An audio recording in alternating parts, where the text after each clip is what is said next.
has been provided by sending notices on December 21st, 2013 to the Record and the Ridgewood News, positioning notice on the bulletin board in the lobby of the Borough Hall, and filing a notice of same with the Borough Municipal Clerk, reminding all members that there are 3 exits in council chambers. In case of an emergency, 2 to the front and 1 to the rear. We're on the record by both video and audio, so if there's, for the members of the public, if you wish to ask a question or make a statement, just give us your name for the record. And today we're continuing our budget discussions, so I will turn this portion of the meeting over to our CFO. Thank you, Mayor. This morning I'd like to give you the overall position of the borough, going through a lot of the different spreadsheets that we have and information. And when we finish with this, you'll have a very good idea as to where we stand with the caps, the tax rate. You'll be able to begin to make your decisions on operating expenses and capital expenses, revenues, etc. So I'll be speaking for a while, but please don't hesitate to interrupt me if you have a question on anything that we're looking at. The packet of information you have in front of you, I would take the paper clip off so you can flip through the pages, and we'll go page by page. The first page, number 1 in the upper right-hand corner, is a copy of the log. The log, if you'll remember, tracks the different changes in the budget from the point in time when we put all of the departmental budgets into the black book. So any changes are now on the log as opposed to being inserted back into those black books that you have. We left off the last time, I think, around number 22, where we had put in some increases on the capital improvement fund, and line number 22, you'll see shows an increase in the capital improvement fund amount of $1,500, which represents a down payment on the hot box. We were discussing at the last meeting with John Lynch, the Superintendent of Public Works, the potential purchase of a piece of equipment to keep the macadam hot from one day to the next. So this represents the down payment amount and would be included in your 2014 budget should you decide to purchase that. In line number 23, the police chief appeared before the mayor and council at a work session and talked about his, he actually submitted his operating budget by February 3rd, and it showed a slight increase in the operating of $2,450, so that has been changed on our schedules as well. Lines 24 through 30 represent the capital improvement fund again. The mayor and council at their February 3rd meeting made an allocation decision on their open space funding. And they've decided to fund these items through open space, so I've taken them off of the capital list at this point in time. And you see the respective deductions on the capital improvement fund listed here. Line number 31, the police chief at the February 3rd meeting requested an increase in the Line-X curtains for the pistol range. The additional amount of money is now included in the capital improvement fund for that request. Line 32, the municipal clerk had requested a change in the postage line of $1,000 based on usage and an increase in the postage rates. Her memorandum to you is listed in the red book and correspondence. Then the personnel subcommittee met, and we looked at various salary and wage issues. The line number 33 through 37 represent those. Starting with line number 33, the Department of Public Works is showing a slight increase in their overtime account, and the county snow line will increase as we go along in the budget process based on the reimbursements from the county for the work that we do on county roads. So that's an increase to the line item budget. In addition, the library director submitted his salary budget, and he is requesting a replacement for a library assistant's position that had retired at the end of last year. So that's been included in the salary budget. The Personnel Subcommittee then made decisions on some of the hiring requests that are in the budget at this point in time, prorating those to a certain date, and that resulted in a reduction of what I had in the salary budget, because I had the position from January 1st to December 31st, and obviously here we are in February, so we're not going to hire these people in January. So those salary lines had to be prorated, not only for the passage of time, but also for the decisions or the recommendations the Personnel Subcommittee is making to the full Mayor and Council on the hiring of these positions. Some overtime was deleted in the construction department and an adjustment as well, so that resulted in an adjustment. And then some changes were made to the hours for the property maintenance officer, changing the hours from 600 to 460, which still represents an increase of about 260 hours over what we had last year.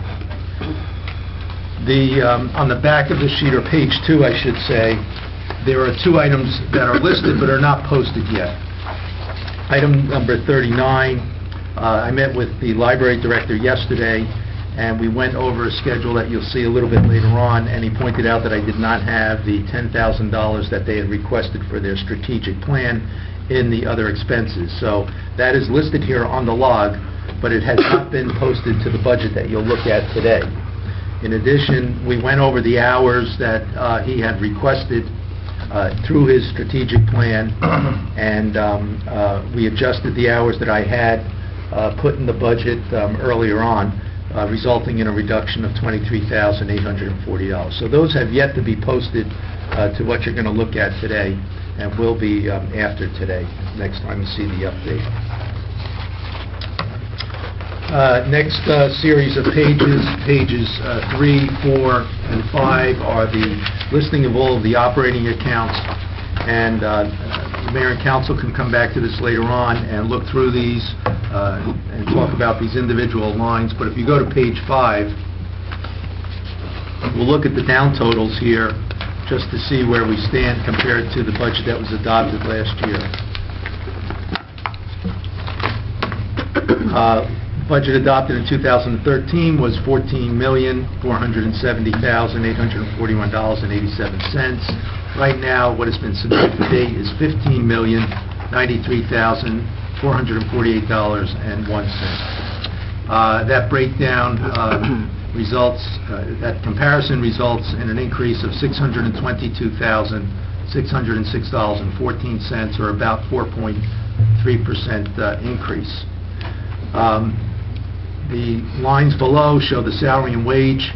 Right now, we're a little bit less than what we had last year, showing a slight reduction in the salary line due to a lot of retirements that we had last year and replacements at a lower salary.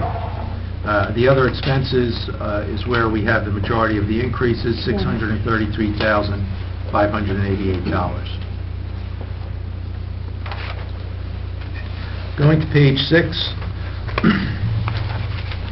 this is the cap calculation, and we have 2 caps, one on our appropriations and one on the tax levy, or the amount of property taxes to be raised. Page 6 shows the cap calculation. The column entitled State Calc 2014 is information directly from the state of New Jersey. They provide this. And then the column on the right that shows actual 2014, this draws on our numbers from the other schedules to compare where we are to the state cap limit. So let's look at the state cap column, and I'll explain how this works. They take the total general appropriations from last year, and if there are any adjustments to this base, whether you added or subtracted services, you might have to make an adjustment to the base. We didn't experience anything like that this year. An example might be if we took one of our functions and created a utility and moved it out of the operating budget into a utility budget which stands alone, they would want to see an adjustment on our base. Then there are a list of budget line items that are not subject to the cap or are considered exceptions to the cap. So there's a total for other operations. There's the interlocal service agreements. That one happens to be with the county for snow plowing on county streets. Public and private offset, the $10,376 are the grants that we have in the budget right at this time. We will receive additional grants during the year, and we amend the budget for those grants as we receive them. The CIF, or the Capital Improvement Fund, is outside of the cap, or an exception to the cap, $86,423.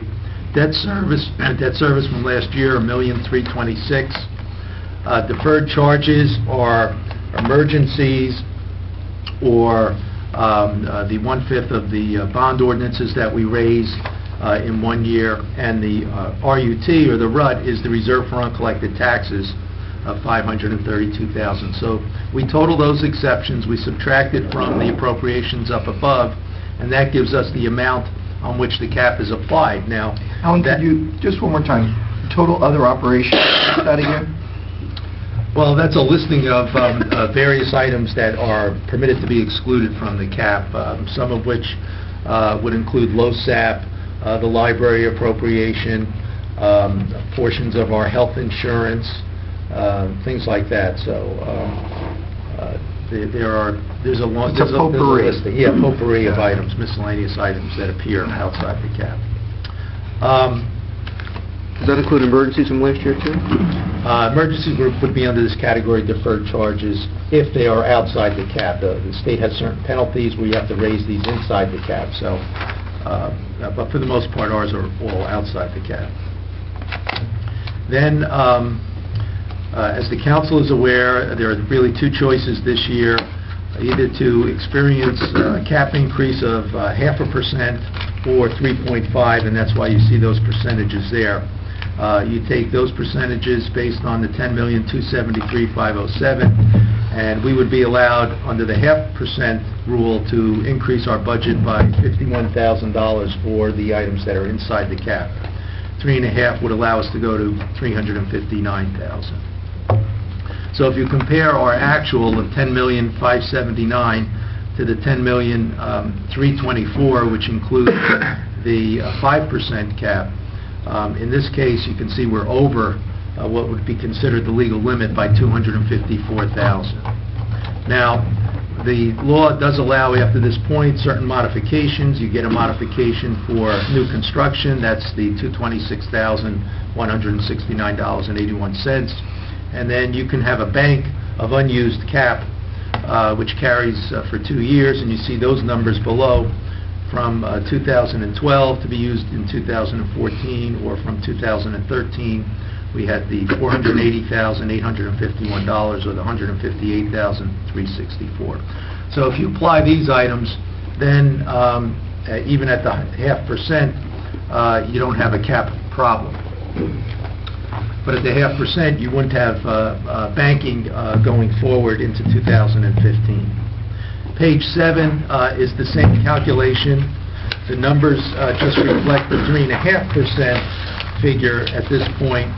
And here you can see that the $53,493, when comparing the actual to the cap with the 3.5%, you're under the cap at that point. In all likelihood, when you reduce the budget, you'll probably bring these numbers, lower than certainly the 3.5%, and you'll afford yourself some banking in 2015, should you need it at that point, by passing the ordinance. The ordinance has been introduced. Alan, on the RUT, it was 46 cents difference between the calculation and the actual? Well, there are some, there are going to be some rounding errors. There are going to be some differences on the RUT, much larger differences until we get down to the final calculation. So I'm not going to explain the penny difference at this point in time, but it could be a typo. I really can't explain what happened unless I go back and spend some time looking for that. Okay, but I'll try and check it for the next time we look at the schedule. Page 8 is the other cap that we have. So you're really not in bad position for the appropriation cap. Page 8 is the other cap, and that is a cap on the amount of property taxes to be raised. Starting with the very first line under levy cap calculation, prior year amount to raise by taxation, that's our municipal levy only from last year, excluding the library. The library is not subject to the appropriation cap, it's not really subject to the levy cap. So this is really a cap on the amount of property taxes for everything but the library expenses. That's a separate levy line item on our tax bill. So they start with the $11,408,523. They make some subtractions on some of the items that we had last year, which will appear this year, which are exclusions, because they don't want to give you the full amount. They only want to give you the incremental difference or the increase in the amount from one year to the next. So they'll show these items, both current year and prior year, in a couple of different locations. So they make some subtractions of deferred charges, emergency. Now this $35,000 is the amount that we are paying off on the special emergency note for the revaluation. Remember, that was about $170,000. We're paying it off over 5 years, about $35,000 a year. But this is allowed to be an exception to the levy cap calculation. We also pay recycling tax based on the amount of tonnage that we landfill each year. It's $3 a ton. So this can be considered an exclusion also to the levy cap. The levy cap is a 2% cap increase, so you see the $227,219 there. Those adjustments are all combined at this point, and then you are allowed some exclusions to this particular number. So your health insurance costs above a certain increase can be considered a levy exclusion.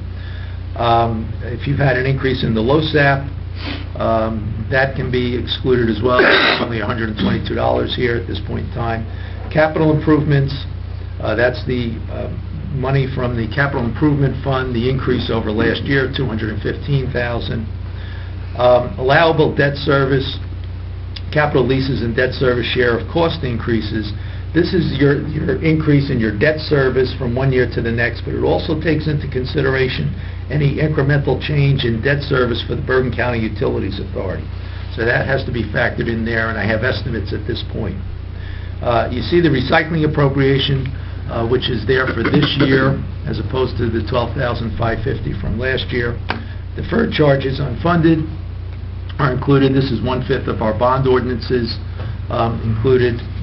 And the emergency for this year is the $35,000. We're paying off another $35,000 in that special emergency note for the revaluation. So total exclusions.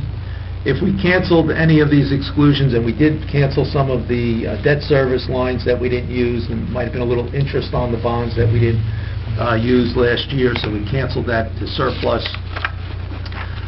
Then they give you a little bump for, again, your increase in your new construction or your ratables, $26,170. So the maximum amount that we would be allowed to raise by taxation or property taxes for the municipal portion only, excluding the library, is the $12,140,668. The amount that we're calculating now that we would need for the budget that we have in front of us is $12,155,383, a difference of about $14,000. So that's, you're very close to the levy cap amount. You know, if you get a little reduction in expenses there, certain expenses, you know, you wouldn't have a levy cap problem. Page 9. Page 9 is a spreadsheet on the minimum appropriation for the library. It's called the third of the mill. Page 10 gives you the statutory definition, 40:54-8. There's a minimum amount you're required to raise for a free public library. This letter from the New Jersey League of Municipalities, it gives a very clear explanation in the second paragraph. It talks about the local library funding law requires a municipality with a local public library to annually dedicate a sum equal to 33 cents per $1,000 of assessed valuation on all local properties of the municipal libraries based on an equalized valuation basis. So that's what you must raise, 33 cents per $1,000 of your equalized valuation in town. Going back to the spreadsheet on page 9, in the lower left-hand corner, you see what those numbers are. I've also given you don't have to turn to it now, but page 11, all the way down at the bottom, the state tells us what that minimum appropriation is. This year, it's $559,016.47. So it's per the information sheet, which is page 11 in your packet, all the way down at the very bottom. It's the last line. You'll see at the very bottom it says 2014 minimum library appropriation. So you must raise the $559,1647 for the library. So coming back to the spreadsheet on page 9, we have the salaries of the employees from the library, the part-time and full-time employees. We add to that the Social Security earnings, the health insurance benefits, pension payments, other expenses, and you can see on this sheet I do have the strategic plan and their request of $90,313. We also take into consideration the co-pays for the library, and that's why you see a negative $6,116.52 under the column that says health. We add all of that up together. The grand total expenses for the library are $682,191.20. So there's a difference of $123,000. That's down at the lower right-hand corner in the spreadsheet. Difference 1/3 in total expenses. So they're over the third of the mill, $123,174.73.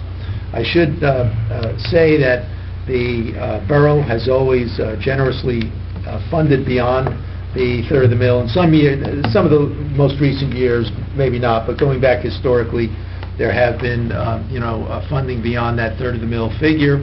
In addition, in the lower left-hand corner, we also have in our budget, you'll see library utilities, maintenance.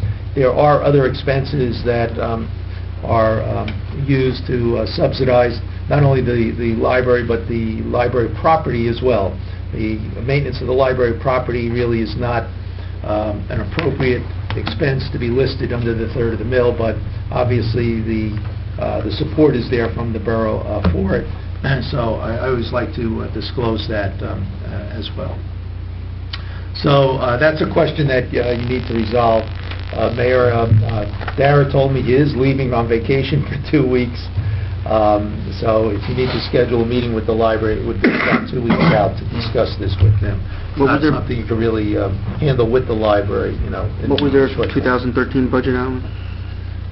Their 2013 budget, Isn't it 550, 329.92? No, that was the third Oh, of the that mill. was the third of the mill, Yeah. right, sorry. well, if we go back to the page 4, we've got the library salaries at $391. Well, this isn't going to give it to you, because you want to compare a third of the mill to third of the Exactly, mill. well, how much we were over Yeah, I'll have last year to look compared this to up on the year. break and give you the third of the mill figure from last year. For about What's the total 25. expense? Mr. Mayor? We can't add it up through. Can I ask a question? Yeah, go ahead. Alan, can you just talk a little bit about the strategic plan? What that is? Mayor, I don't know if you want me to talk about it, or if you want to... The comment. library made a presentation to us, and they were talking about, was it a 5-year plan? 5-year plan. A 5-year strategic plan that included additional staffing, additional hours, additional resources.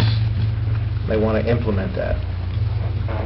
Okay, so that's above their other operating costs? Currently, yeah. Yes. Okay, Yes. thank you.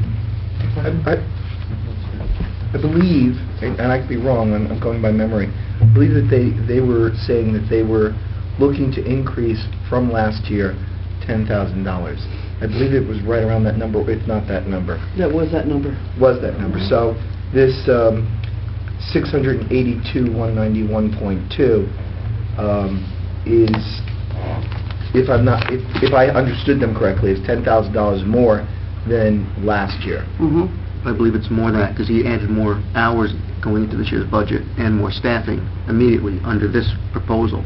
Okay. So it's more than that. I think it's probably, Is that, okay. that was my recollection of it. So that's why, well, we'll get the numbers. Yeah, we gotta clear it up. You know, I said, my fear is, you can't give everybody everything at one time. This $10,000 is You can't do it. for a plan? Or is it No, that's implementing the plan? to implement that portion of the plan for this current year. Implementing that portion. That's what yes, it was for whatever increase in salaries he wanted this year to, to get his increase The plan says we want to open, pick the number, 10 more hours this year. And that $10,000 would reflect that objective of the plan, Okay. not to prepare the plan Okay, itself. Did the mayor and council, does the mayor and council have authority over the plan? We only have authority over amounts in excess of the third of the mill, to either approve an increase in their budget or to deny them. We don't have authority over operation, day-to-day operation of the library. Our obligation is give them the $559,000. Yes, I realize So that. that's it, yeah, and then, so they're asking for the $682, so that's where the, So we So don't... they presented a strategic plan to you for a 5-year Mhm. implementing period, starting this year? Yeah. Okay. And you all agreed to the plan? You're No, saying this we is- just heard the You proposal. just listened to it? Yeah, we just listened to it. Okay. Their hours were cut, so they're trying to increase, Okay. it's a 5-year long-term goals that they would like to achieve. I thought we were just having problems with the That doesn't definition of necessarily have to be of what it funded by is. us. Say again, I'm sorry? That doesn't necessarily have to be funded by us. I know. So even though they have this plan to add 10 people, more hours, whatever, it doesn't need to necessarily be funded by us. Okay. Okay, thank you. Mike? I'm just curious if you have a feel for how much over the third of the mill amount overage we have as compared to other municipalities. Like, do people usually keep it close to that third of the mill, or? Dara might have that information through the state library, but I've never seen, a listing of Bergen County towns with a third. Darren has it because he's presented that to us. Yeah, we have, the third of the mill figures for all the towns are available, but whether they budget more or not, you have to go through an exercise, as I did here, trying to calculate pension just for the library board, separating out health insurance. Sometimes that's not clear when you look at the state budgets that are submitted. There's only one pension figure for all the employees.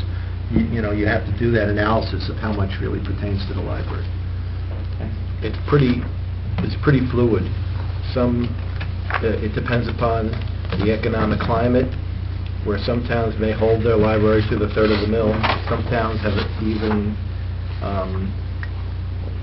disbanded their library so that the third of the mill is not even, included anymore. Some towns generously give much more than a third of the mill to subsidize their library even further. It's all over the board. There are towns that charge back, depending upon the library itself, the building. Some towns, the building title may be held in the name of the library.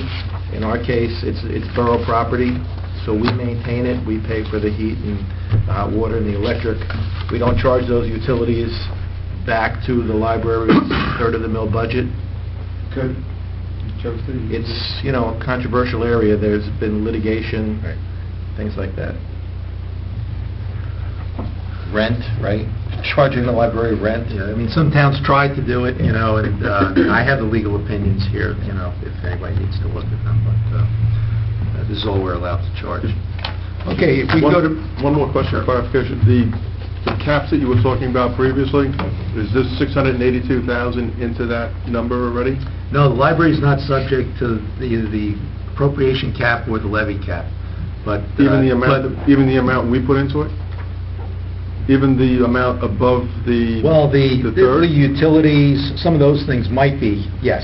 Utilities, some of the maintenance might be included in the levy cap, but not the third of the mill amounts. Not the third of the mill, but what about the amount in excess of a third of the mill? The 123,000. Depends which cap you're talking about. So, for instance, I've taken the library utilities and I show them as a separate line item on the state budget, so they are excluded from the appropriation cap. But as far as the tax levy, only the third of the mill portion is going to be excluded from the levy cap, not the excess amounts. Okay. It's a little convoluted. On the tax bill, the real number goes on there, or is it the third of the mill? I think it's a third of the mill. I think it's the third of the mill amount that gets divided up. Yeah, I think that's the line item that gets shown. So that's not really It doesn't really reflect what the real everything. cost is. Yeah. Yeah, and that's an informational item also. I mean, it's not, it's just put on there to say, this is the third of the mill. Yes. It's not an additional tax. No, but it's outside the cap, so Julie. that's how you Yes, get more than your 2% that's increase on the levy. Okay, we could turn to page 12. This is the revenue projection. And all of the realized numbers are good at this point. They come from the financials, which have been finished, the unaudited financials. The big change here is under delinquent taxes. I put a number in which we did not have at the time we did the last projection for you. You'll see delinquent taxes under the mayor and council approved line of $300,000. So, lower right-hand corner on page 12. Oh, I see. Lower right-hand corner, you'll see delinquent taxes, $300,000. So all these revenues in this column are subject to, change by the mayor and council. They are limited by what we actually realized in the realized column in many instances. Otherwise, you need special approval from the state of New Jersey.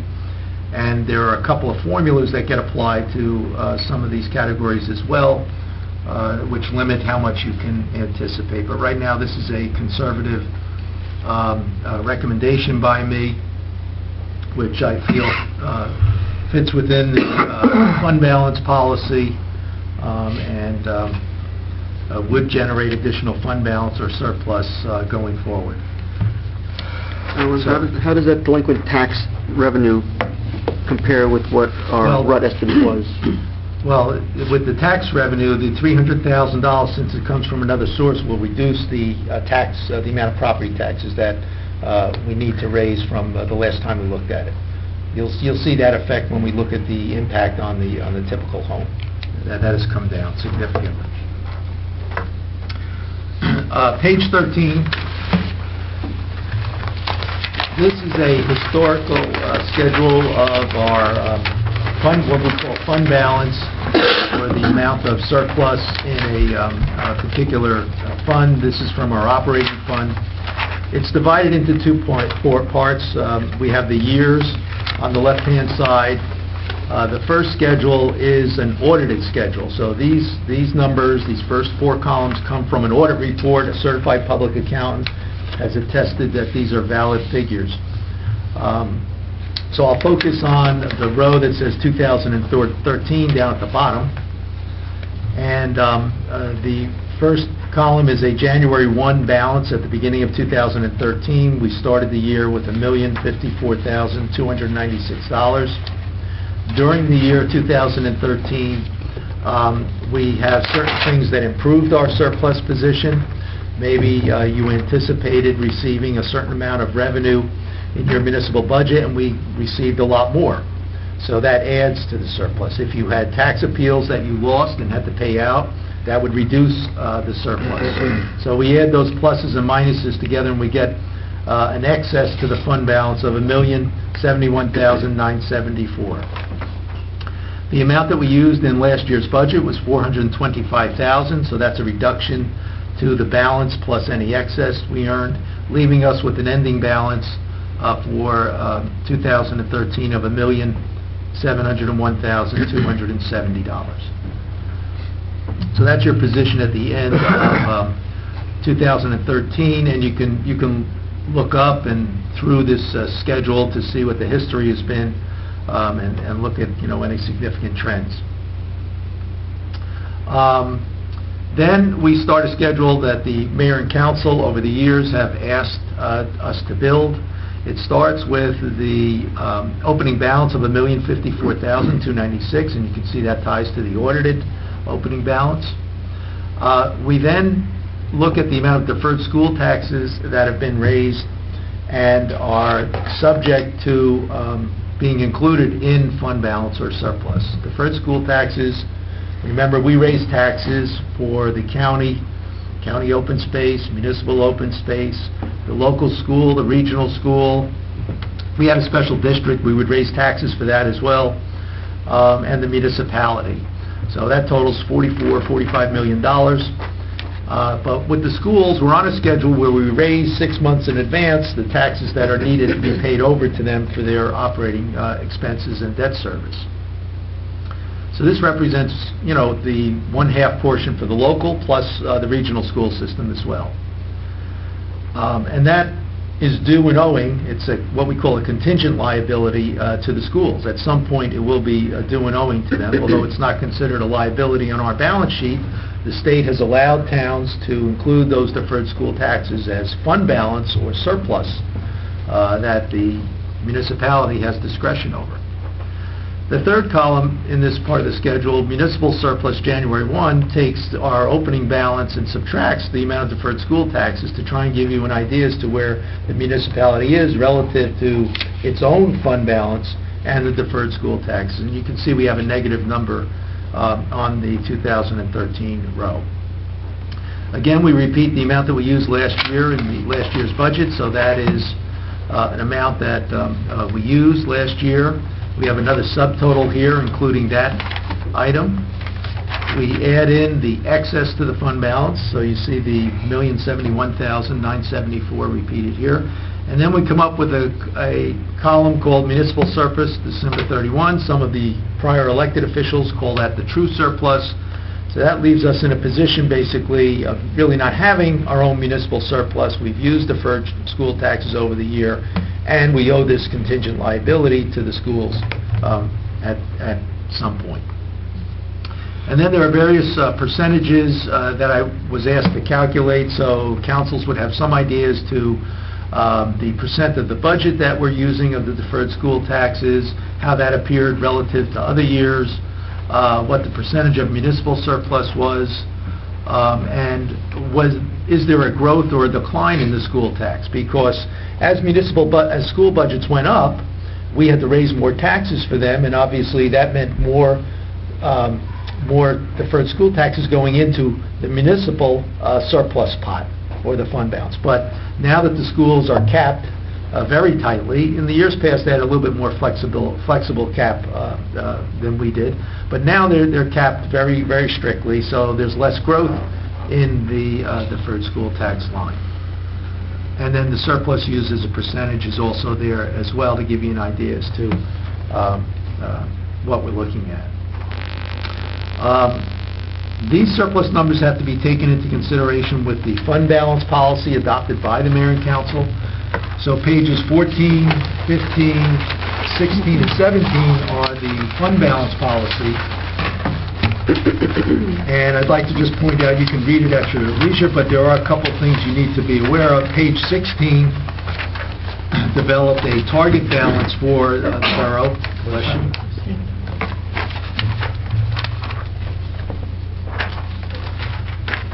And at an annual tax levy of $45 million, which is just about where we are, the minimum balance that we should have is $2,250,000. So as you can see, we haven't really hit that threshold yet. We're trying to claw our way back to not only the target balance, but also the 8% balance as well. Once we hit the 8% balance, we'll be in a position, in my opinion, where we won't have a lot of cash flow problems. That's a number that would allow us to pay our bills on a timely basis without delaying the payment of bills, without borrowing money, without having to ask the schools to split payments, all of those things. And I have to, commend Gita for managing the money as well as she does under the circumstances, because we do have, some cash flow issues still going forward, although last year was a good year and will help us in the upcoming year. So you have to be aware that we're really not there yet with our fund balance. We still need to try and generate fund balance back to the borough in order to get into a position of stability and no cash flow issues. Underneath that, the plan for the target balances 1, 2, and 3 you should look at. The way we would do this is we would conservatively estimate our revenues. That is the amount we're anticipating as opposed to the amount we think we're going to realize. If it's anything we realize over and above what we anticipate, we'll go back to surplus. We should refrain from using any portion of fund balance up to and between the minimum and target balances to reduce the tax rate. And the council's been very diligent about keeping that number, the surplus number in the borough budget constant to allow us to try and claw back. And finally, using a line item in the annual budget for the purpose of building fund balance. And what we're referring to here is if you reduce your expenses in the departments, you could take that money, put it into either the reserve for uncollected tax number or a contingent line.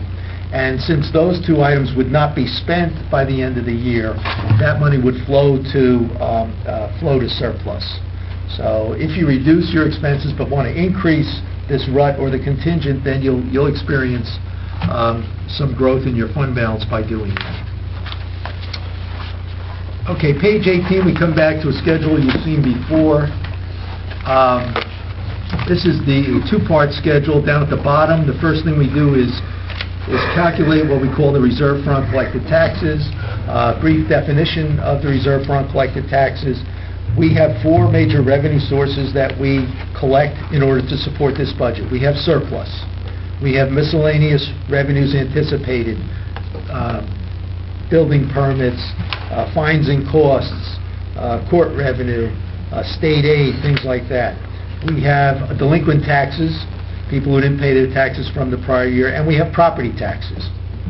Now, when we take those 4 revenues and balance them against our appropriation budget, we make an assumption that everybody's going to pay their taxes on time, that we'll have 100% collection. We all know that doesn't happen for a variety of reasons. So what the state has us do is make a calculation based on the discretion of the mayor and council within certain statutory limits and percentages as to what percentage of the people will pay their taxes. Will it be 95%, 98%, 96%? And that difference between what that estimate is and the 100% collection goes back into the budget as a line item in the budget called the Reserve for Uncollected Taxes to artificially increase your budget so that you, in effect, will collect 100% of what you need to pay not only our bills, but also the county and the schools and, open space monies as well. So this is like an allowance for doubtful accounts if you're in the private sector. You make this calculation. So that's what we're doing here. The way this works is you start out with your appropriations for 2014, $14,560,494.47, and this ties to your position statement that we looked at earlier on. It excludes the reserve for uncollected tax figure at this point. We subtract the anticipated revenue that we've estimated up this point in time in that mayor and council column. We then add in estimates for the schools and the county and open space. And right now, all of those estimates are based on what we did last year. As we get information from the schools and the county, we'll build that in here, and that will affect the amount of the reserve for uncollected tax. But for today, we're just looking at the same situation. Because remember, we raised the taxes for the schools and the counties, so this reserve for uncollected tax line item has to include what we need to collect for them as well, not just the municipality. So you total our appropriations without the revenues plus all of the other taxes we need. That comes up to $45,126,764. To get the amount of cash that we need, you divide by that estimate developed by the mayor and council.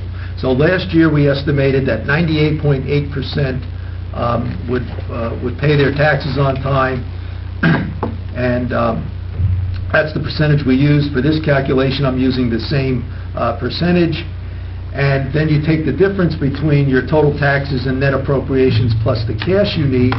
You're dividing by that percentage, you're not multiplying, and the difference is the $548,098.35, and that number gets plugged back into our municipal budget. Right now, our municipal budget is showing the same figure that we used last year, so if we change this figure, it is going to affect our numbers going forward. Now, page 19 is a history schedule of our percentages collected from 1969 through 2013, and the percentage that was used for the RUT in those budgets, and a difference. And first of all, I have to commend the taxpayers of River Edge. They are extraordinary. They do a great job of paying their taxes on time, and that's a wonderful thing, because that means we don't have to increase every year's budget to some, a very large figure, since everybody does, for the most part, pay their taxes on time. So in 2013, we collected, and this is my unaudited calculated figure, of 98.97%. In 2012, it was 98.95%. Now, the estimate used by the mayor and council cannot exceed the prior year's collection figure. You can go up to it, but you cannot exceed it. There are a couple of other statutory exceptions you can use to try and develop that number. And as you can see, in 2013, we used 98.80. 2012, 98.70, which was a little bit higher than what we collected, but I have a statutory reference next to that which allowed us to exceed it by that amount using a 3-year average. If you go back in the history, though, you will see that in the early 80s, up until maybe the mid-90s, there was a significant difference between what the council used and what the percentage collected was. And what that did was that allowed those councils to build surplus by keeping this reserve for uncollected tax figure a little bit higher than normal. During the 90s, it was felt that very small tax increases should be given to the municipal portion, and this was one of the techniques that was used to accomplish that by keeping the percentage used for the RUT as close as possible to the percentage collected. But that restricted the amount of surplus that you would generate going forward.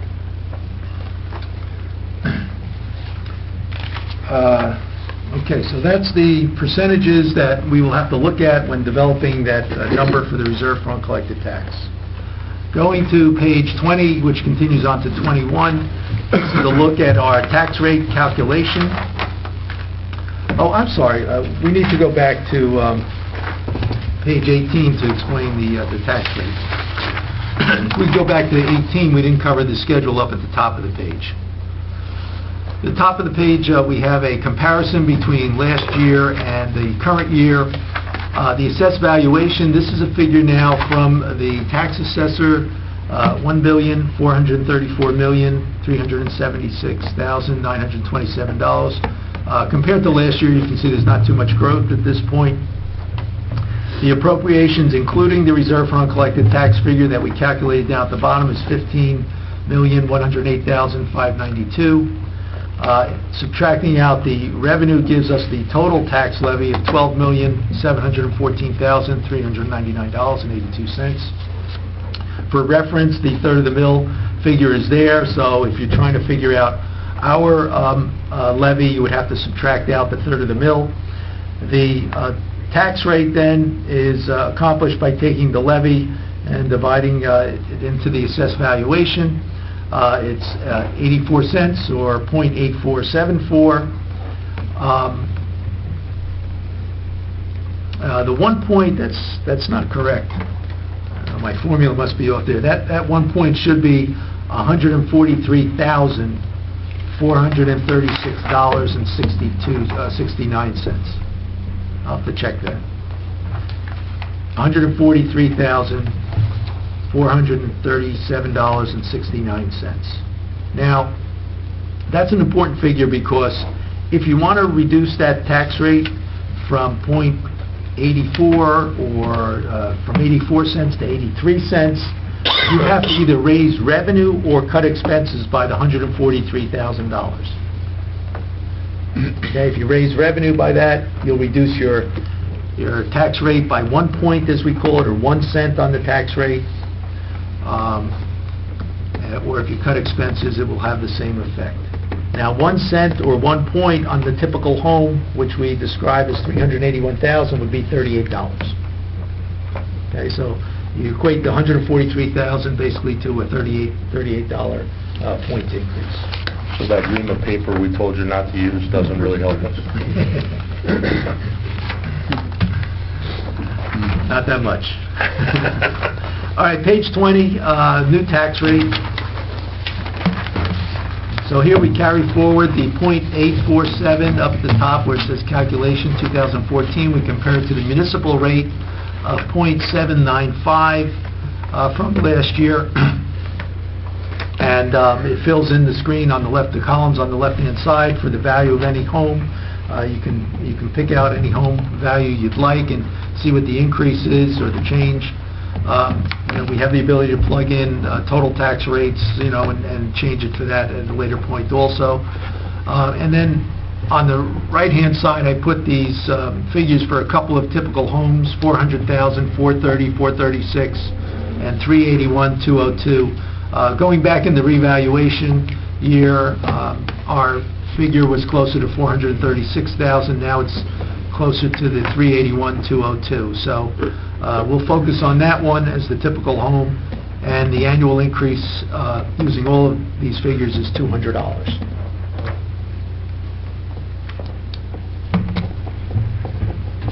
Okay, so here's my $1 million question then. So last year, our average increase was $77, something like that? You're right, that's correct, yes. To get to that again this year, we would have to cut about $500,000 out of the budget.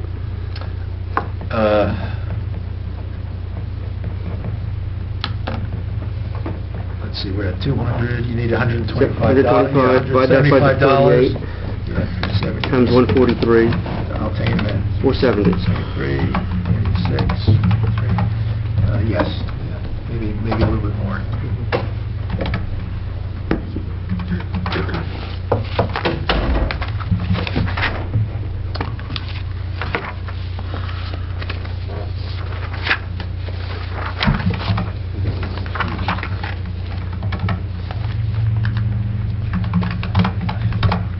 About 466. About 466,000. Yeah, 470 something. Right. Combination of revenues and But expenses. to be consistent with our fund balance policy, I think my preference is to keep those calculations conservative and keep expenses in line. So we maintain building a fund balance. You don't want to have a low fund balance and then start increasing overall expenses, because we're going to run up to the same problem that got us to where we are now, is that we're going to build fund balance, but then disproportionately increase the budget, and then you're going to have to offset increasing the budget with the fund balance in the future. So you're not going to have a sustainable financial path.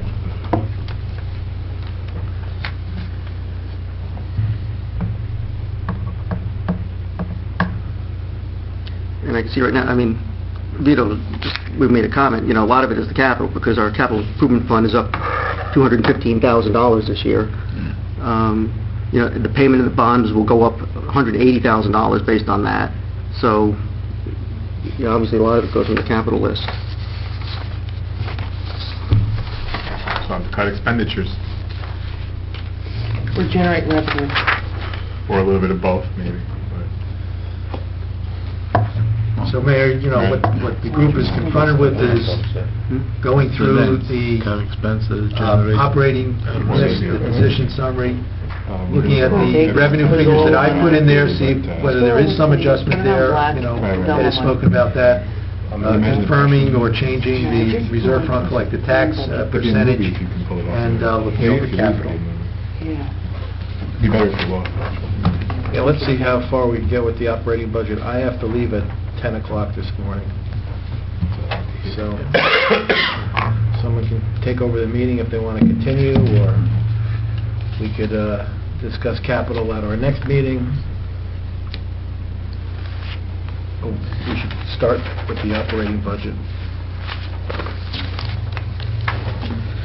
Mayor, I would like to leave at 10. I have to leave at 10 as well. For very practical reasons. Maybe we should go over the meeting schedule first. To decide, just look at it for your purchase. Oh, you didn't back yet? Yeah, they only go for 5 days. I went to check this.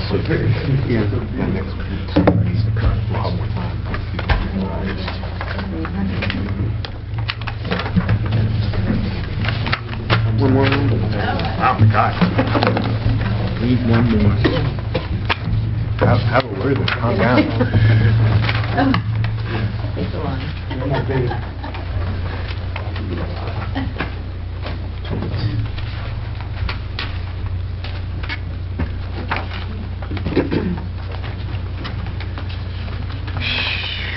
Alan, you have an extra copy for Tom? Yeah, we're getting them coming this way. Wait, they're coming around. Oh, I'm sorry. Thank you. There should be plenty. Oh, I'm okay, thanks, Kathy. Good looking out. So what you say, I need to add a meeting?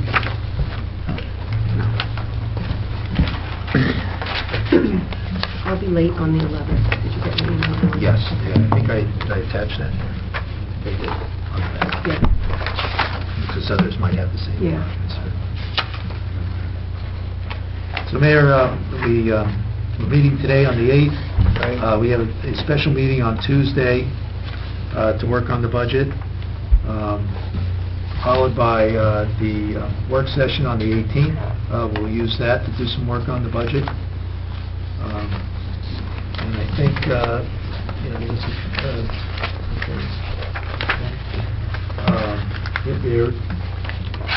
there is a program at the schools on the 11th, so maybe you should just see whether we're going to have a quorum on the 11th.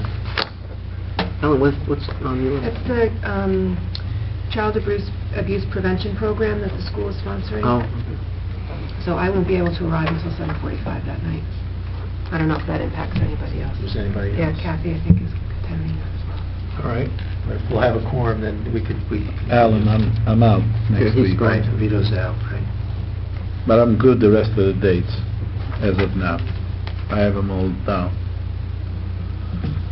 Anthony, Mayor, Tom, Kathleen.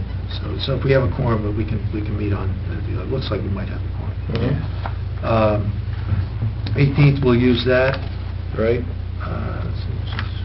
February 22 is Saturday, and that conflicts with the school presentation at 9 a.m.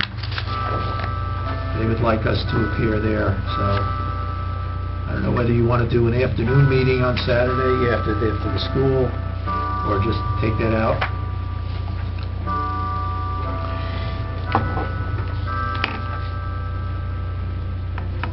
how long is their meetings, and if their presentation won't be that long?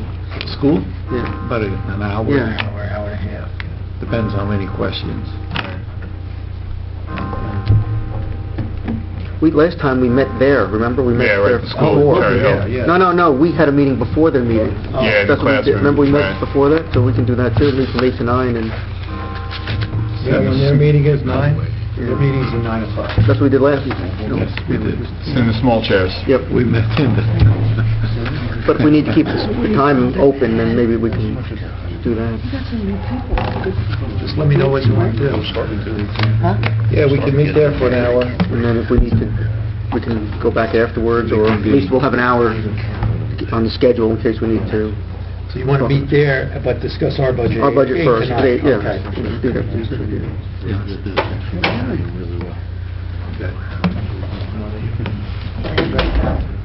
24th is a special meeting. We got in. We're scheduled, we'll have the entire evening to discuss the budget.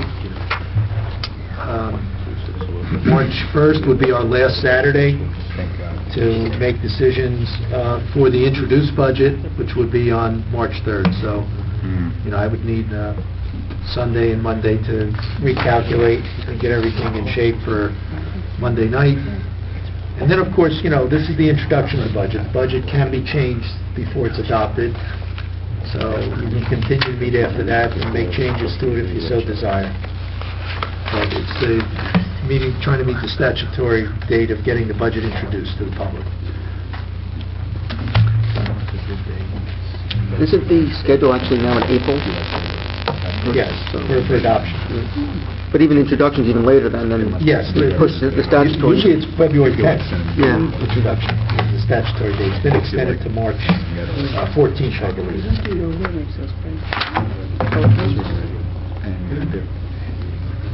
Yeah, the 14th we can... This is our only meeting before the Yes, 14th, yes. otherwise we'd have to have a special meeting. Excuse me,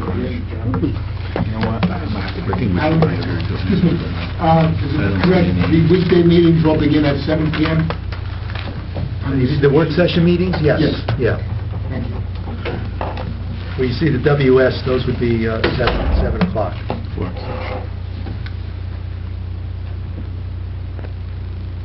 All right. All right, no objections, then we'll... That's good to me. We'll go with that.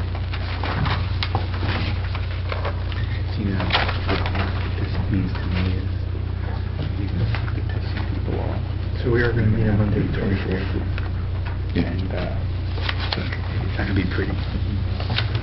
I'm just saying.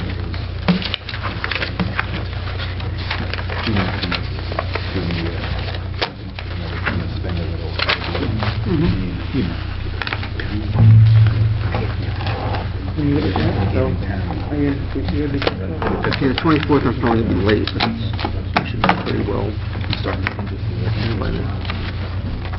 You're starting to think that? I could be wrong.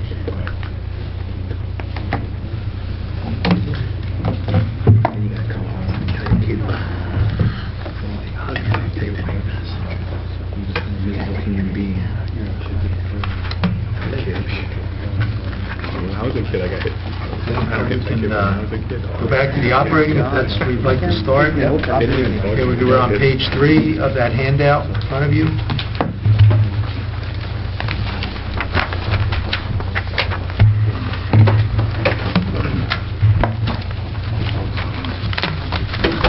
And what councils have done in the past is focus on the dollar change amounts, but you're certainly free to question or look at any line items. Mayor, you may just want to call out, numbers on the left-hand side, the account numbers, and see if people have questions from a range of items, and then move on to the next section. For instance, the first very line item says capital reallocate. That comes from the capital schedule, $30,000. That was to clean an area around the pump station of debris and fill, which was recommended by the borough engineer. I don't know that John Lynch weighed in on that yet, though. What is the community stewardship? That's a forestry grant. Okay. The non-public nursing grant, Yes. what services do we receive for that money? Those are nurses in the private schools, the yeshiva, St. Peter's, and I guess they perform the same services as a school nurse. Okay, because I saw a Dispense bill for St. minor Peter's. medication, things like that. We receive a grant for those. Most of these that you see in the account number 10, followed by the 4-digit number, Mhm. many of those are grants. And if they're not in the budgeted, submitted column now, many of those will receive funding later on during the year. So just to give you a sense on that one, where is that one? Oh, way up at the Yeah, top. right. You won't see it in the first column, the 2013 adopted budget, because it wasn't available at that Mhm. point. But during the year, we received $14,602 for it. So we were able to pay that out during the year based on a grant that we received. And we expect to receive a similar grant this year again. And does that pay for the total responsibility? I'm really the wrong person. The nurse would have to answer that question as to whether it's the full amount of everything or not. Yeah. Or our health officer could probably answer that question. And on the Clean Communities grant, it said 500 adopted in 2013, and we got $18,866. Was that, what grant did we put in? Can you just give us a recall on that? Well, that's based on the amount of recycling that we do. Mm-hmm. So that's an anti-litter grant, so we can use it for things to prevent litter in the borough. Department of Public Works comes up with a sort of a budget each year, and we present it to the council, and Why is there like a big disparity between the 500 and then the 18,000? because the $500 was, we had received it in probably 2012, Mm-hmm. so we had the cash in hand, and we anticipated it in our budget at the beginning of the year. Then during the year, we received a full grant amount, which, was about $13,000 or more. And we amended our budget for it, and, that's what we paid out. So, as I said, we received some of these grants during the year. We can't anticipate. The state is very strict in terms of what you can anticipate in your budget. You must have a bona fide contract, a bona fide account receivable. You must have the cash in hand. When I send down the documentation, I have to prove to them that we're actually going to receive this money, or we have it in hand. They don't allow you to speculate on grants that you might have an application in for, and you think you're going to get the money. Jumping on the topic, the money we had left last year owing Mr. Campbell a significant amount of money. Yes. Was that paid, Mr. Campbell? He was No, our that is hurting us attorney this year. who represents us in the issue with Oradell. And now, was that money in last year's budget, or did we have to put it? It's in this year's. If you go to page 4, go about 2/3 of the way down page 4, and look at line 30, is the first account number, 4102. And you'll see deferred charge, prior year bill. You see in 2013, we had a small cable bill to pay, but this year I had to include $39,914.49. And that's just what we owe him for work already completed. Well, that's in addition to work that's already been completed. We received a bill about twice that amount, and half of that I was able to pay out of a prior year budget or an accounts payable. But after checking with the auditors, I had to take this portion of the bill and put it into this line item this year as a prior year bill. But then there's no other, except, now I'm looking at our legal line, we had 130,000, we spent 86, we're keeping it the same. Most of that goes for Mr. Sarlo, I would assume. Was there any allocation in that line in case we need Mr. Campbell again this calendar year? Yeah, if we go into the black book, we can kind of look at the budget for legal, and you'll get a sense of what I came up with for the 130,000. So there's a little bit of money. There isn't a big, No, but I mean, should we do that, or? Well, yeah, because I mean, Okay. that's Let's pull one of out the the books and look at legal. Can we, why don't we do this? Because I would just like to take it in some kind of systematic order. If we start with page 3, and we'll get to it eventually. Right. But if we start at page 3, and I'm just looking at the percent change column, so that we could focus on accounts where there's anticipated large increases, so that we can get some clarification on it. So the first I come up with is 20-1002, administration and executive. There's a 105% increase. Yeah, let me turn to that in my book, Mayor, and but I believe that's going to turn out to be testing for police promotions.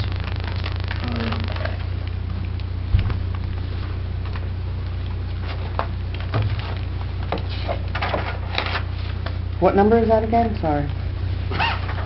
20-1002. Yeah, I'm adding $9,200 for promotional testing, for written exams, psychologicals. You need to have some money available as we go through different processes for hiring of officers, or, and the chief will have some of his expenses in there also.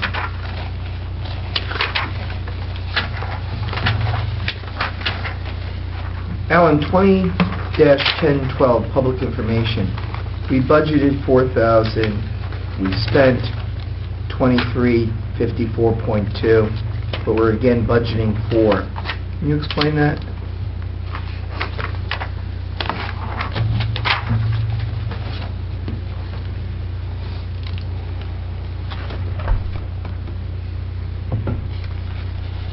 Well, I don't have, Gita, we don't have the expenditure report in front of us which details the expenses, but this year I've got $1,000, if you turn to that line in your black book, I got $1,000 for website maintenance, $1,000 for website modifications, if we had to pay somebody to come in and do some modifications of the website.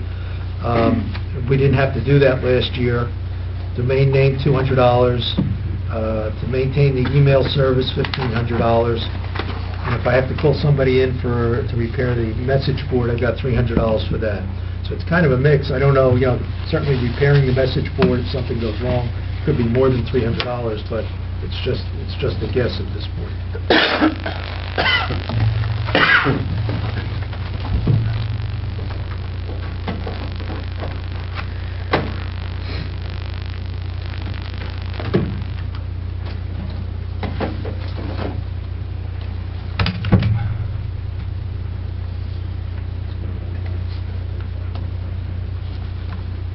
Is the increase in the clerk's line due to Denise's retirement? Not in the other expenses. The salary wages? Yes, we have a severance payment built in there. We just have her full salary in there at this point in time, and a severance payment. She's due by ordinance and any So that would vacation probably go time. back lower next year again, when you subtract out the New clerk, severance. we would expect to come in on what we call our B scale, which is a lower rate of pay, 5% lower than what we've done in the past. All new employees are hired on a B scale.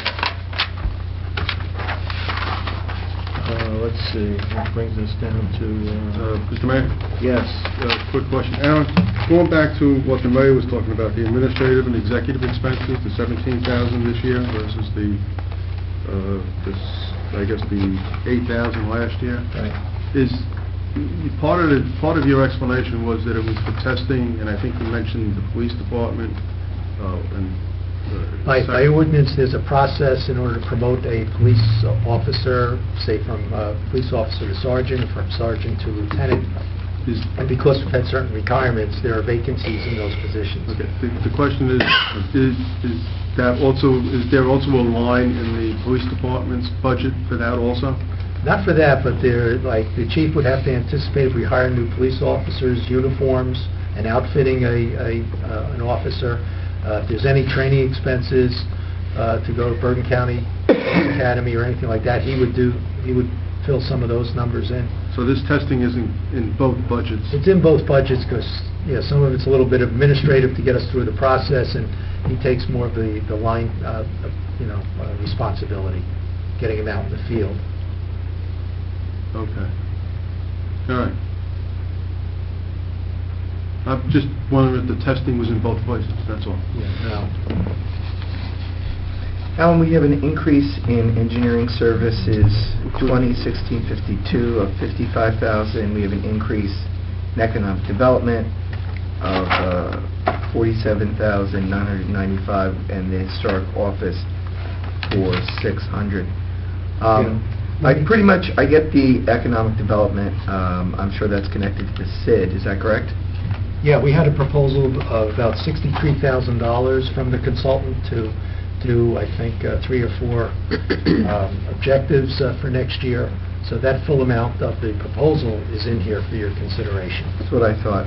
The engineering services the increases because of the library, is that it? No. Costa, that's probably planning, zoning, and I bet you probably put a grant in there. Yeah, I have the grant consultant built into here. And in your correspondence, and I want you to look at your correspondence today, there are a couple of references to websites for these 2 grant consultants who submitted proposals to us. Both of the proposals were in the $30,000 range. So I built the number into this particular budget at this point in time. And you can develop additional information on the consultants by going to those websites. Before I leave correspondence, we come back to engineering. There's an important letter from the league there about police arbitration law. You should look at that and hopefully contact your legislators and do some lobbying on that. It's very important to keeping our budget under control. But the major part of the increase here under engineering is the grant consultant of about $36,000. Yeah, I'll go on record. I don't think we should be spending $30,000 for a grant consultant, but I do think we need to put money in there for what I think is more important, is for planning services. It came up at the SID meeting, it's come up all the time. We need to look at those redevelopment plans downtown and modify them so we can get either expanding that redevelopment zone or modifying the zoning criteria or something. So we need some monies in there to retain a planner, and I think that's better spent than on a grant consultant. I do have, I don't know if anybody wants to actually go to the tab in their black book, but if you don't, I do have, out of the $100,000, I have $8,000 for a redevelopment planner. I have $5,000 for redevelopment generally. If there's experts that you want to bring in or need some additional help, there's $5,000 for that. There's the $36,000 for the grant consultants. And then I've got about about another $8,000 for traffic studies, sewer or storm emergencies, DEP work. And then there's there's the $5,000 retainer fee for Rob Costa's borough engineer. And then there's $38,000, which is sort of the catch-all for anything from DOT projects, Fifth Avenue, traffic, additional traffic map work, or anything that could come up during the year, which it always does. So we have about $13,000 for a planner, you said, so $8,000 for a planner consultant, $5,000 for redevelopment experts. Right, or any billings, the disbursements. I would think that should probably be more like $25,000.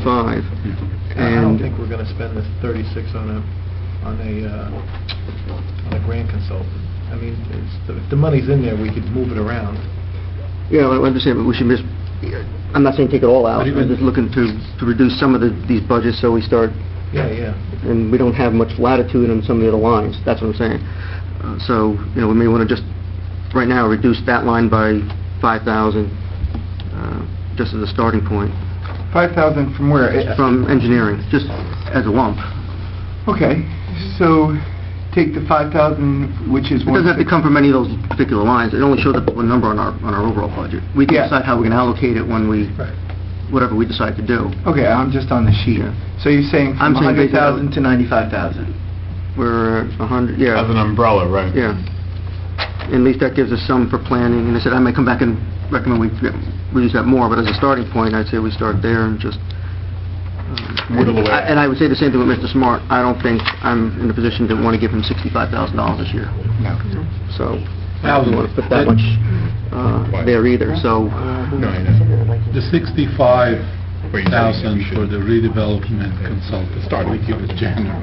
Well... Is that still based on his verbal? No, he gave us a written... We received a... He gave us a written proposal. I don't think we're in that position. $62,000. That's... Yeah. If we spent another $15,000, I wouldn't even be happy with that. But I could see if we want to set aside some money in that line. Not that I want to get too big discussion about the SID and everything, but the one issue with the mayor raises that I agree with, and I don't know if we need a SID to me the most important part is this branding idea for River Edge. And I don't know if Mr. Smart is the consultant for that, but I think that's what I think we should be doing as a borough to help the business community. That's going to help more than Mr. Smart yelling at our business owners and telling them that they're not good neighbors and they don't want to participate in, the greater good. So, put money, so we had $15,000 in that redevelopment fund, for economic development, and we can use it for Smart or for some other avenue. If we only allocate $15,000, the SID's never going to become a reality. I didn't get the sense that there was the hue and cry for the SID the other night. That he was what? That there was a hue and cry from the business community for us to do this. That was my opinion. I think they want an association with the borough. Right. I don't know whether they want a formal SID. That was my sense. My feeling is if you address the Grove Street parking, half of the people that were here wouldn't have been here because their issue would have been addressed, and the other half were people who didn't want the assessment. Yeah, I didn't get that impression at all. I got the impression that there were two vocal members that were here, two vocal local businessmen who were against an assessment without knowing what it was going to get spent for. But I think in general,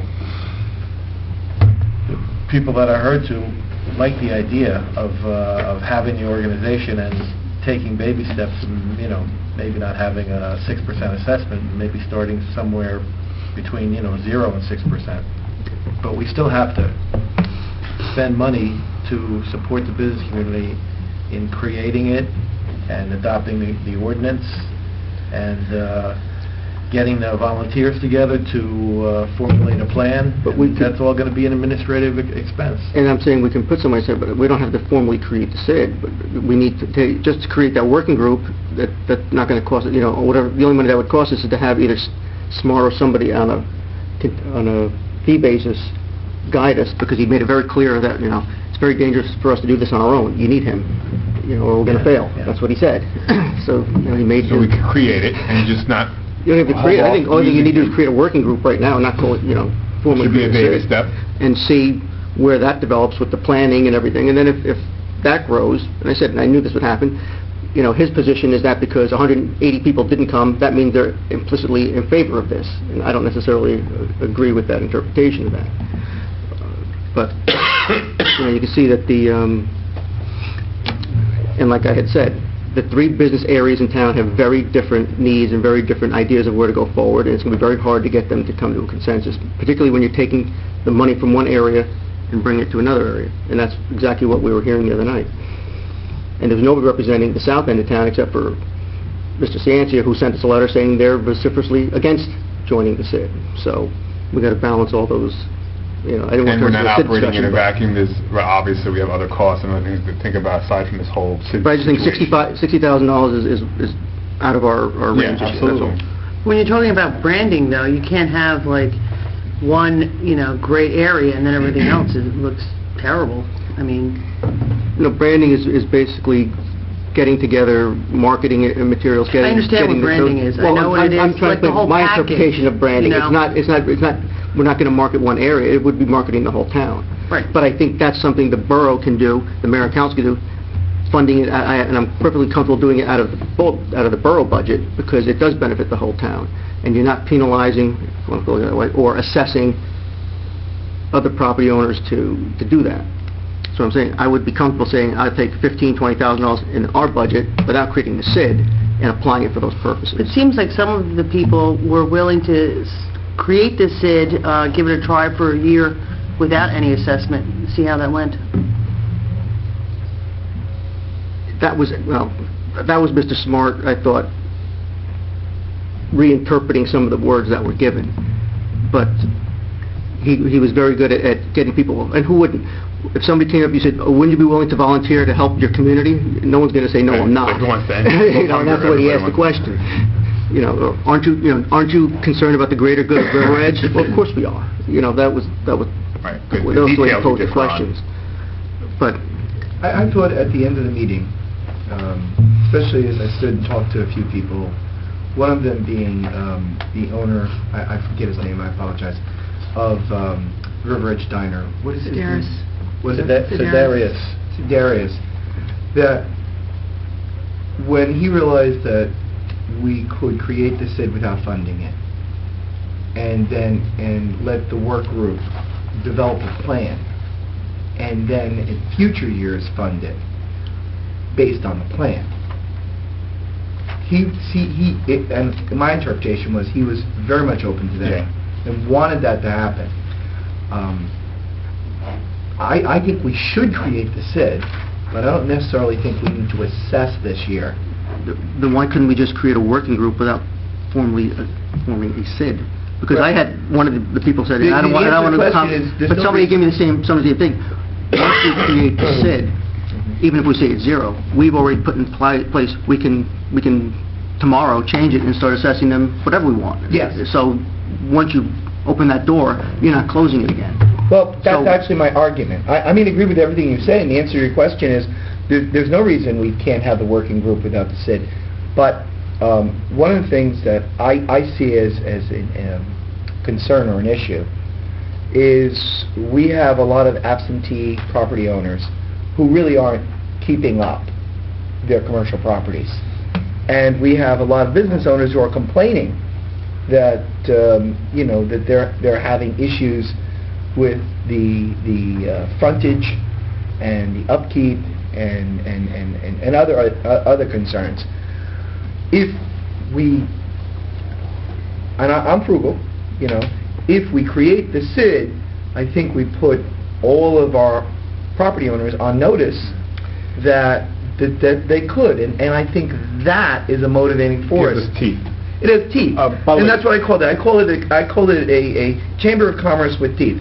We don't have to, we don't have to bite anybody. Didn't we need the SID, though, as a prerequisite to get certain things done, if I'm correct about that? Like, Absolutely. You mentioned it, man? We're having a very good policy discussion. Well, because it goes about to the SID, cost. Except that it's almost 9:35. We're still on this one line of a very, very long budget. Basically, Mr. Smart's proposal had three items. One is to help the town if we want, create a SID. One is to help us with parking issues in the north end of town. And one was for the potential redevelopment of the downtown area. So those were the three issues. So do we want to fund the consultant for those three issues for the remainder of 2014 or not? And Councilman Coppola had a good suggestion where he said, let's pay as we go. Let's put this money in the budget, but make sure that we get one thing completed so that we could pay Mr. Smart for it. And then, once we get that done, let's start on the next thing and see that that's finished, and then pay Mr. Smart for it. And then let's try to work on the third thing, which is the big redevelopment project. I guess my question, I don't disagree with anything you're saying, Sandy. My question is this: what will it cost us to simply pass the ordinance and create the SID? I mean, that's really administrative cost, right? Do we really need a consultant to create the SID? Well, we've never created one before, so my answer would be yes, absolutely.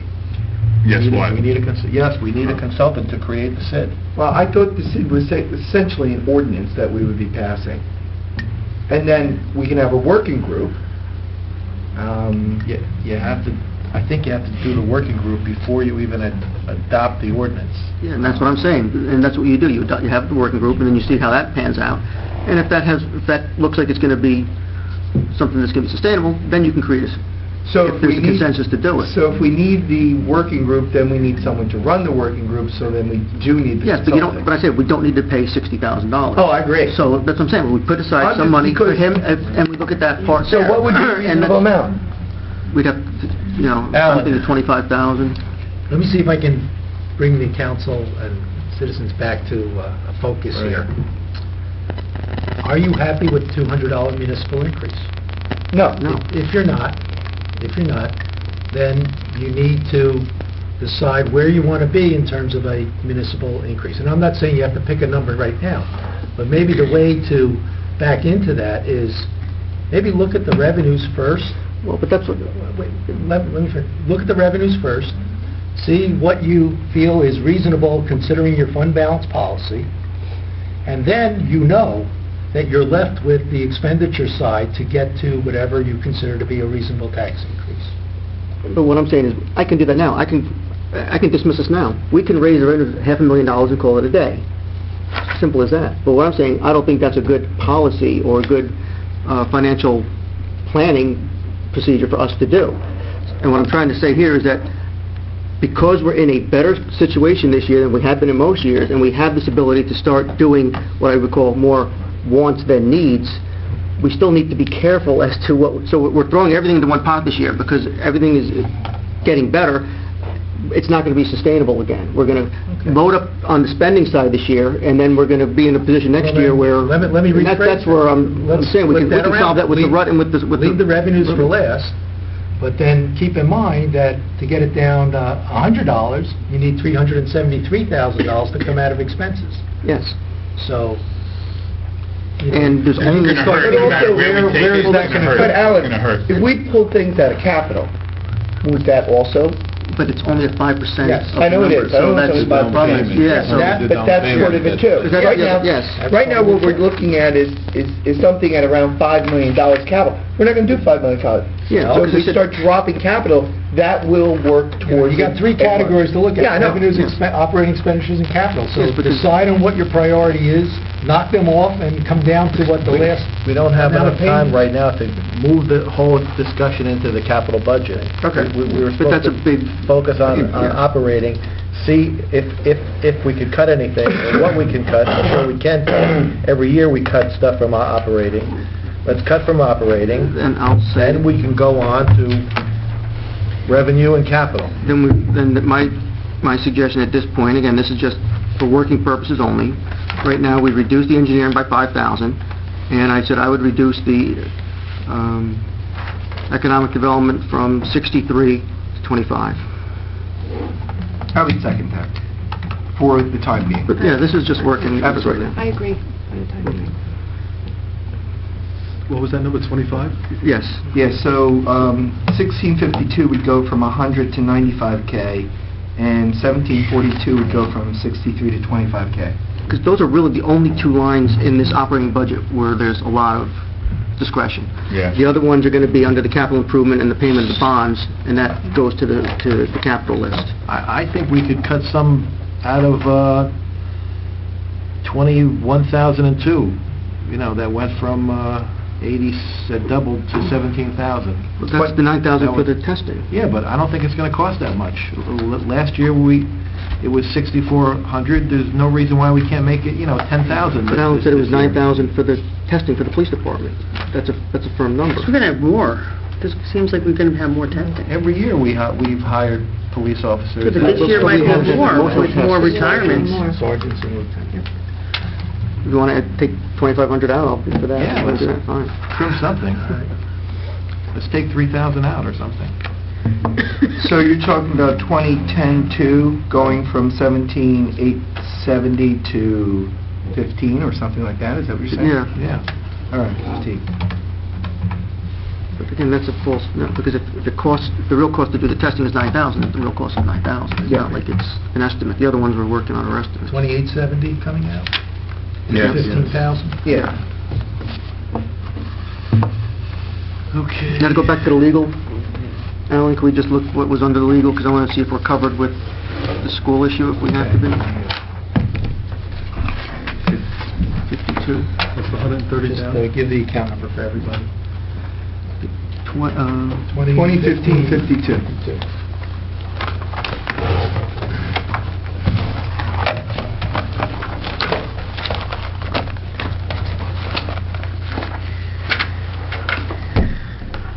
All right, here, I don't know where you want to start. I had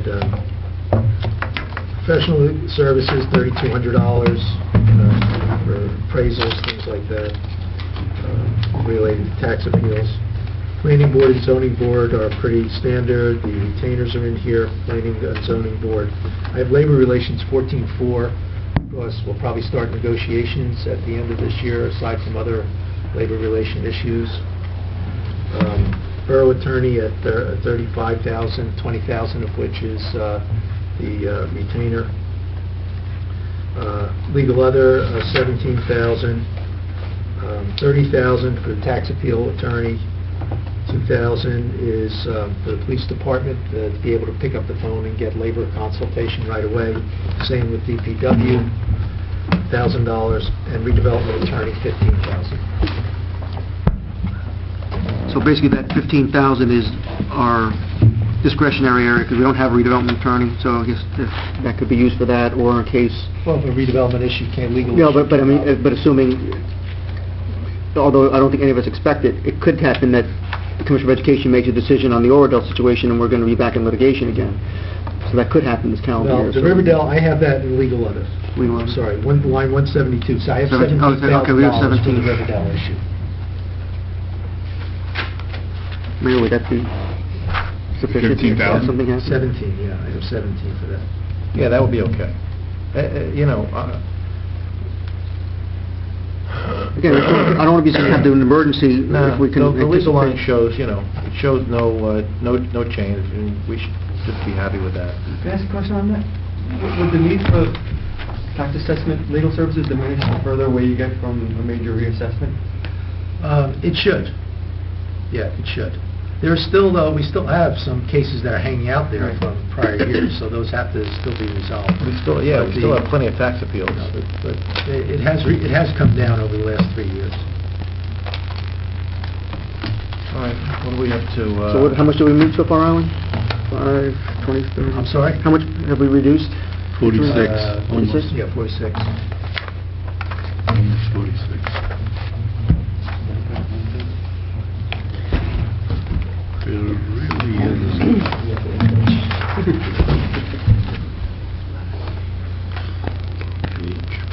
What did that line go to with the legal? The legal staying the same. It's staying at 130? Yeah, that's the... Alan, 21,1852, the zoning board, $24, but we only spent $483.74 last year. Why are we keeping it at 23? 21,1852. 21,1852. Zoning It's board. basically the same budget. They have legal advertising. If you turn to the page, you'll see they have certain professional expenses, office supplies. They have to do some training, which is required by statute. I know, but last year, and I'm just, I guess, Well, I mean, why is there such a big discrepancy? I have to go- I have Planning to- board, the same thing. So we're putting 4,600, but last year we spent 1,000. Well, let me say this just generally. If we reduce our budgets back to what was paid or charged for... I know we can't do that generally. consistently, then it becomes, a training exercise for the departments to spend everything. If we ask them to give us their best professional recommendations to what they think they might need, then that's what we'll see in these budgets, as opposed to trying to cut it back. Without looking at the expenses and analyzing the history of those expenses and comparing it to what they're asking for, I'd have to see where the difference is. I apologize, I don't have that information. No, you don't need to apologize. I mean, this is too much to keep track Alan, of. 1951, salary, wages, construction.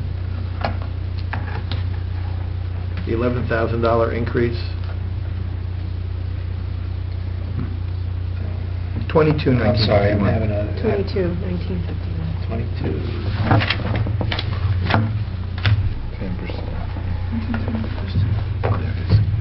1952? Yes. Yes. 1951. 1151. Well, if you remember, we have a new technical assistant to the construction code official who's on a step scale, and she was on a probationary rate and goes through these steps. So probably she's a full-time employee, so $1,000 of that goes to a step increase for that particular position alone, and then there's a 2% on all the part-time inspectors. We could address that with a personnel subcommittee to take a closer look at that, but I think that's just inclusive of the step increases. There are no additional adjustments or anything like that going on there. All right, and the next 22, 2001, salary and wages, other construction, that went up to 32%. Yeah, that's the code enforcer, the zoning officer, and some clerical support, I think, and there we increased the hours of the property maintenance or the code official from 200 hours last year to 460 this year. Alan, that maintenance of parks, that's because of the Cherry Blossom Park? No, give us the account number so we can all get to that line. You're on the second page, you're on page 4. Yeah, I went to page, 4, right? 28, 37, 52. That's a good question, because, thank you for that, because that should be reduced by the open space amount that was approved for $9,500. So I'm going to make a note, that is a reduction. Which one are we on? 28. He's on page 4, 3752. 283752. Councilman Capola's pointed out that that should be reduced based on the approval for the open space. So, thank you for that reminder. So that's a $9,500 reduction that should come out of that budget.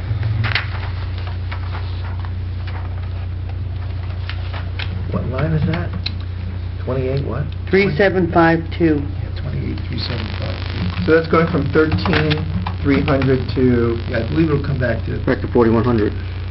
well, that would be a $9,200 reduction. 3,800. And that's what we're doing for 9,200. Was it 9,500 they asked for? or 92. It was 92. I'll make the adjustment. It's about the same. Yeah, so it's a little over $9,000.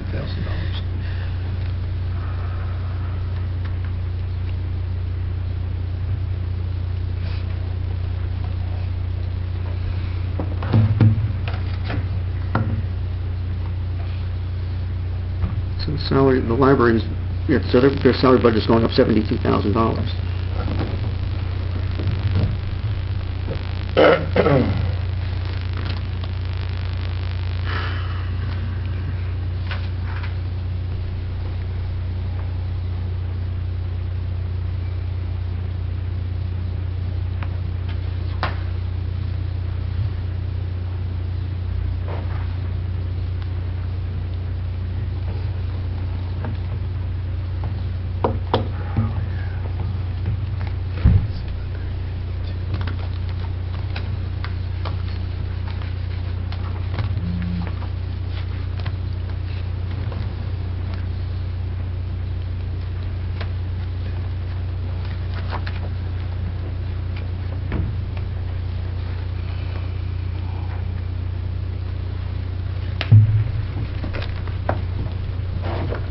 Does anybody see anything else?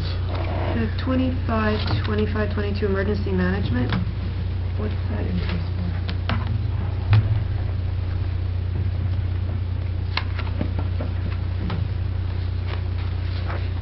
Oh, it's only going up.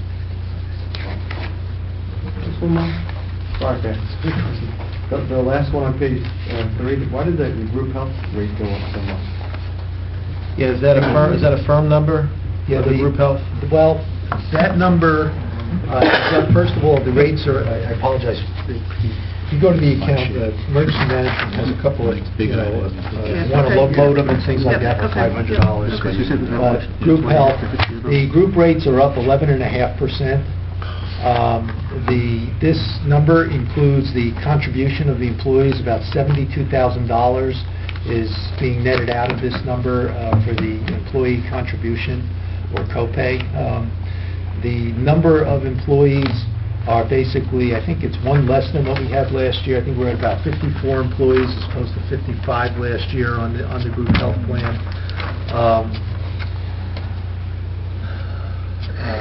What else can I say?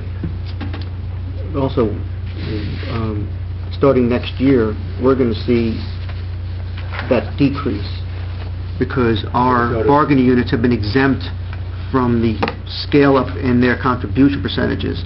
When we negotiated, that was part of our initial negotiation 3 years ago, is they got 4-year contracts, so they basically got a 4-year reprieve from having to pay the large increases as out of the toward the health benefits. Right. Starting next year, they're going back on that regular scale, so you'll see this number come down over the next 3 years. And employees like myself, I'll be in step 4, I believe, which will put me like at 39% of my health benefit I'll be paying. But the police are exempt right now, and DPW, so, and basically, the way it goes, if you make over $100,000, eventually you'll be paying 35% of the premium. Premiums we're paying here are about $25,000 for a family plan, so they got to pay 35% of that. So that $8,500 now will be transferred from our budget, unfortunately out of their pockets, but that's the way it's going to be going. So the next 3 years, you're going to see that come down. The $127,000 increase in that line, the group health line, is that net the $70,000 Yes. contribution that we get? Yes. Al, can I ask you, So it's like a $200,000 increase. altogether? Now, there were two other lines for But group health. last year's was net also, but, you know, the amount of contribution was different. There were two other lines for group health on page 4, the top of page 4. Can you just touch on that? Yeah, in order to get the group health, you have to look at the very last line on page 3, 232202. That's the very last line on page 3, and add it to the top 2 lines on page 4. The top 2 are the outside the cap items.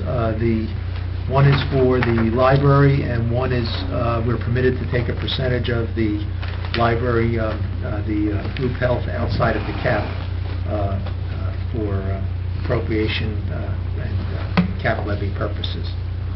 So the state gives us a little bit of a break by putting that outside of their caps, and the other portion is representative of the library health benefits.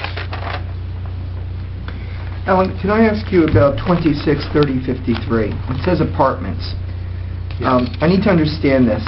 We budgeted last year 148K. We paid 120K, essentially. We're budgeting more, 152K. The difference between what we actually paid or committed and our new budget is about 32K, 33K. So that seems to be significant to me. Now, I do understand what you're saying. We don't want to, just because they didn't spend it, you know, cut it. But they didn't spend 28K from the 148 to rounding 119 to 120. This is a good question. First of all, the line represents amounts that were mandated to pay to the apartments in lieu of picking up their garbage and trash and recycling and tipping it. Okay. So what the paid and committed in this instance, and Gita can correct me if I'm wrong, is this pretty much represents, I think, 3/4 of the amount that we would have to pay. Unfortunately, I don't think we booked the payables for the fourth quarter, which will come in in this year, this part of this year, which will charge back to this last year's budget, which will bring us almost to the full $148,000. And we've just built in a little cost of living increase, which gets passed along to us by the apartments and the condos in this particular line. So that's the explanation of why there's a difference. Can I also ask you about 273602? It's the continued, I think it's continued, CONT period, Senior Citizen Program? Contribution to the Senior Citizens Program. Okay, I don't understand, why did we only pay 18,363.01? Well, that includes the rent, which will be all paid out, you know, but frankly, the seniors, Gita, they have not used all of their program money at this... No, they haven't done a lot of activities this year. Right. So there's $10,000 difference between which is 1/3 of their budget, essentially. 1/3 they didn't use last year, but we're still planning the same for this year. Yeah, that line is... Is that a reasonable number? There's three components. There's $18,000 in rent for the temple. Okay. There's $9,459 for their programs, which they've always gotten through the years.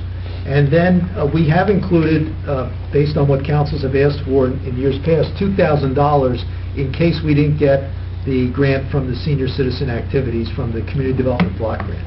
So if you want to make an assumption that, you know, we're going to get some money for the block grant to supplement what they normally have, you probably could cut $2,000 out of this budget, you know, if you feel strong. And we have gotten something for the seniors from block grant in years past. Oh, yeah, nice.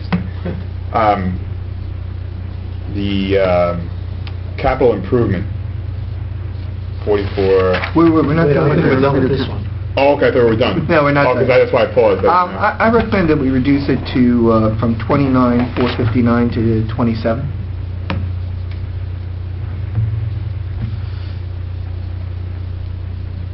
Nobody in agreement? No, it's fine. 2,000. We're That's just transferring that to never getting a grant for it. So. Yeah. So 2,450, just down to 27K. All right, there's a second on that? Yeah. All right. I'd like to use it at least 5. And this is just for now. We'll just go forward with that number for now. That was sticking in my head for days. I had everybody to me that day. Councilman Capola, I think you had a question? Oh, yeah, no, I was just saying about 449012. Is that? Yeah, that was it. I know there's some sacred cows in there, but... Well, that's the capital list. That's where that number is generated. Yeah, I think once we go through the capital list, we'll You have see to go how through the that capital list and... filters back on. And I jumped ahead, and I just saw... Sorry about that. And then, Alan, the payment in the bond principal, that assumes that we're borrowing all the money for the capital? No, these are fixed expenses. These are the bond sales, principal and interest. There's no manipulating these numbers. No, but, so then if we, theoretically then, if we did pass $5 million in capital, This year.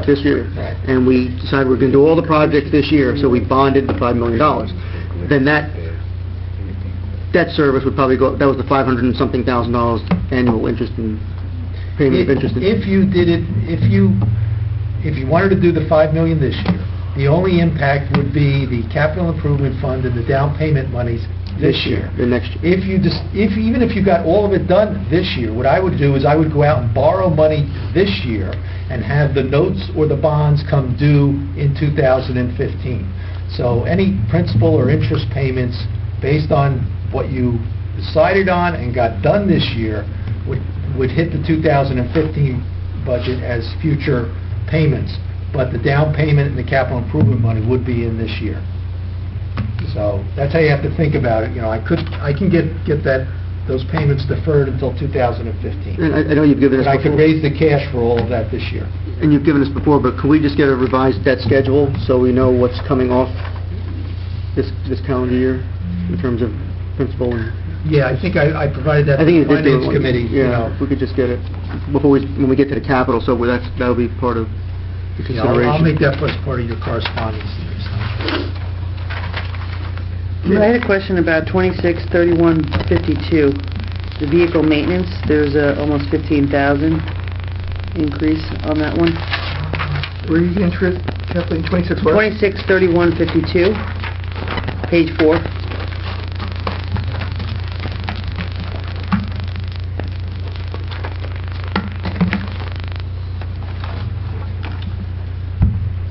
Well, Mayor, any of these that have to do with the particular departments, this is where we're at a disadvantage, including myself, because we haven't had department heads come before us to talk about why their budgets have increased. So John Lynch really should be the person to address his vehicle maintenance budget, fire chief operating, police operating, things like that. So, we could go line by line, and try and determine what these reasons are, but I'm sure John could summarize it for us in a short amount of time. They really should defend these budgets because, or explain them, because they're the ones who have to implement them every year. Well, I'm sure that they could, but, since you know the budget better than anybody, you'd be the best person to suggest where we could whittle these operating numbers down. And you have done so. Well, I'd be happy to do that, but I'd like the opportunity to go back and Yeah, speak to the department heads about some of these that are going to affect their operation, and see if we can find a few dollars here or there. Because frankly, for me, it's like finding a needle in a haystack. I was going to ask about that dollar that was on here, the stormwater. I mean, if we get down to it like that, right, Mr. Capola? $1. The principle of it. But there's 11... 275101, it's stormwater public health, $1. It's $11, I think you should open up your drawer, we can have a candy sale and make up...